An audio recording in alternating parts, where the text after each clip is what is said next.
Hi అండి, నమస్తే. Welcome back to VV kitchens. నేను మీ వర్ధిని విజయ్. ఈరోజు మన కిచెన్లో క్విక్ అండ్ ఈజీగా ప్రిపేర్ చేసుకునే మేతి పులావ్ని ఈజీగా కుక్కర్లో నిమిషాలలో ఎలా ప్రిపేర్ చేయాలో వీడియోలో చూపించబోతున్నానండి.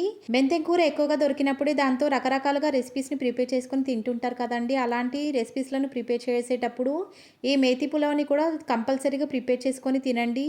ఈ మేతి పులావ్ని కుక్కర్లో నిమిషాలలో ప్రిపేర్ చేసుకోవచ్చు. దీన్ని చేయడం ఈజీ మాత్రమే కాదండి, చాలా సింపుల్ కూడా. పిల్లలు కూడా ఈ మేతి పులావ్ని ఎంతో ఇష్టంగా లాగించేస్తుంటారు. మళ్ళీ లేట్ చేయకుండా ఎంతో రుచిగా ఉండే ఈ మేతి పులావ్ని ప్రిపేర్ చేయడం కోసం ప్రాసెస్ స్టార్ట్ చేసేద్దాం. ముందుగా స్టవ్ వెలిగించి స్టవ్ పైన ఒక కుక్కర్ని పెట్టి అది వేడైన తర్వాత దాంట్లోకి 2 టేబుల్ స్పూన్ల దాకా ఆయిల్ని వేసి వేడి చేసుకోవాలి. ఆయిల్ బాగా వేడైన తర్వాత ఇప్పుడు ఈ నూనెలోకి 1 టీ స్పూన్ దాకా జీలకర్రను వేసి చిట్లించుకున్న తర్వాత హోల్ గరం మసాలా మొత్తాన్ని కూడా వేసేసుకొని 30 సెకండ్స్ పాటు ఫ్రై చేసుకున్న తర్వాత ఇప్పుడు ఈ నూనెలోకి 6 పచ్చిమిరపకాయలను మధ్యలోకి కట్ చేసుకొని ఆ పచ్చిమిరపకాయలు మొత్తాన్ని కూడా ఈ నూనెలోకి వేసుకొని మరొక నిమిషం పాటు పచ్చిమిరపకాయలు మొత్తాన్ని కూడా ఫ్రై చేసుకున్న తర్వాత 1/2 టీ స్పూన్ దాకా అల్లం వెల్లుల్లి పేస్ట్ని కూడా వేసుకొని అల్లం వెల్లుల్లి పేస్ట్ మొత్తాన్ని కూడా పచ్చివాసన పోయేంత వరకు కలుపుకుంటూ మరొక 30 సెకండ్స్ పాటు ఫ్రై చేసుకున్న తర్వాత ఇప్పుడు ఈ నూనెలోకి 1 కప్పు దాకా బాగా వాటర్తో వాష్ చేసుకున్నటువంటి మెంతెం కూర మొత్తాన్ని కూడా సన్నగా కట్ చేసుకొని ఆ కట్ చేసుకున్నటువంటి మెంతెం కూర మొత్తాన్ని ఈ కుక్కర్లోకి వేసేసుకోవాలి. దీంతో పాటుగా రుచికి తగినంత ఉప్పును కూడా వేసేసుకొని ఉప్పు మొత్తం కూడా ఈ మెంతెం కూరతో పాటు కలిసేలాగా కలుపుకున్న తర్వాత 1 to 2 మినిట్స్ పాటు మంటను లో ఫ్లేమ్లోకి అడ్జస్ట్ చేసుకొని కుక్కర్ పైన మూత పెట్టుకొని వీడియోలో చూపిస్తున్నట్టుగా ఈ మెంతెం కూరలో నుంచి ఆయిల్ అనేది పైకి తేలి వచ్చేంత వరకు కూడా ఈ మెంతెం కూర మొత్తాన్ని కూడా ఆయిల్లో ఫ్రై చేసుకోవాలి. ఇప్పుడు ఈ కుక్కర్లోకి వాటర్ని వేసేసుకోవాలి. మనం ఎంతైతే బియ్యాన్ని కొలుచుకున్నామో దానికి తగ్గట్టుగా వాటర్ని వేసుకోవాలి. 1 కప్పు బియ్యానికి 2 కప్పుల దాకా వాటర్ని వేసుకోవాల్సి ఉంటుందండి.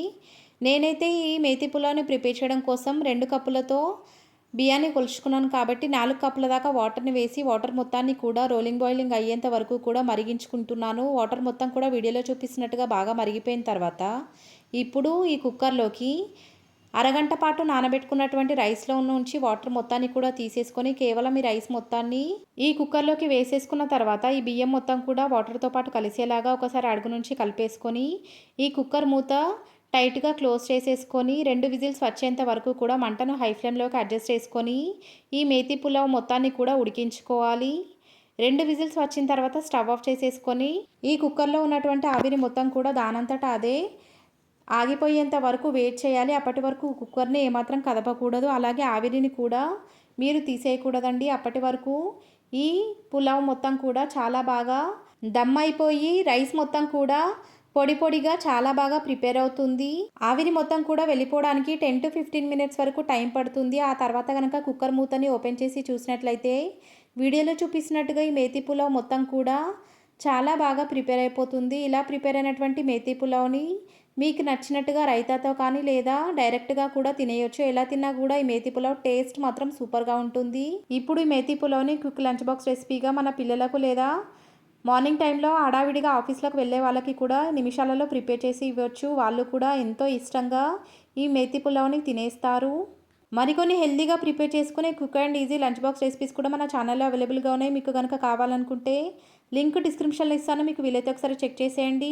ఈ రెసిపీ కనుక మీకు నచ్చినట్లయితే లైక్ చేయండి, మీ ఫ్రెండ్స్ అండ్ రిలేటివ్స్తో షేర్ చేయండి. ఇలాంటి simple and easy tasty healthy quick lunch box recipes కోసం మన వివి కిచెన్స్ ఛానల్ని సబ్స్క్రైబ్ చేసుకోవడం మాత్రం మర్చిపోకండి. Thanks for watching.